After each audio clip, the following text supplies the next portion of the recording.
ખાસ વાલજીભાઈએ આપણા ગામની નોંધ લીધી એ બદલ એમનો ખૂબ ખૂબ આભાર. હવે કાર્યક્રમના દોરને આગળ વધારતા આપણી વચ્ચે રાપર તાલુકા કિસાન સંઘના પ્રમુખ અને ઉત્સાહી જેમના નેતૃત્વ હેઠળ કિસાન સંઘે ખૂબ સારું કાર્ય કર્યું છે.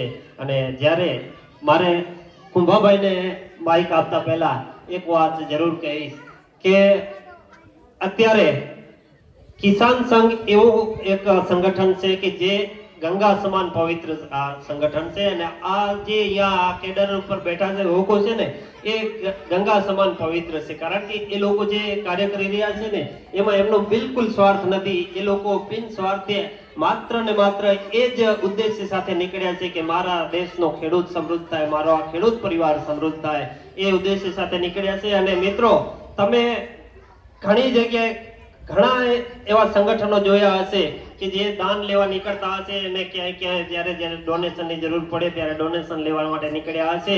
અત્યારે તમે ગૂગલ કરીને જોઈ શકશો તો અત્યારે મોટામાં મોટી અત્યારે ભારત દેશની પાર્ટી હોય તો ભાજપની પાર્ટીને છેલ્લા વર્ષો દરમિયાન 720 કરોડનું એને દાન મળ્યું છે. છતાં એમણે એમ નથી કીધું કે અમારે હવે આટલા બસ છે, અમારી બસ હવે તમે ના આવતા.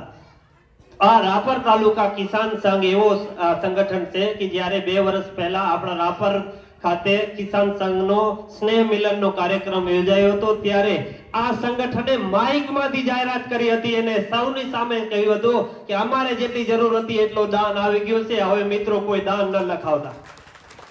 આ એ સંગઠન છે. કારણ કે એમને જો પૈસા જ લેવા હોત, એમને જો રકમ જ લેવી હોત, એમને જો આમાં ભ્રષ્ટાચાર કરવો હોત, આમાં ગોટાળા કરવા હોત તો ત્યારે ગમે જેટલો ચાહત એટલો ફંડ આવી શકે એમ હતું. પણ આ લોકોએ બાઇકમાં સરા જાહેર હો તે મંચની અંદર સાક્ષી છું, મેં કાનો કાન સાંભળેલી વાત છે કે આ કુંભાભાઈ અને બીજલભાઈ અને આ સંગઠનના હોદ્દેદારોએ એમ કહ્યું હતું કે હવે મિત્રો અમારે જરૂર નથી, હવે કોઈ દાન ન લખાવતા.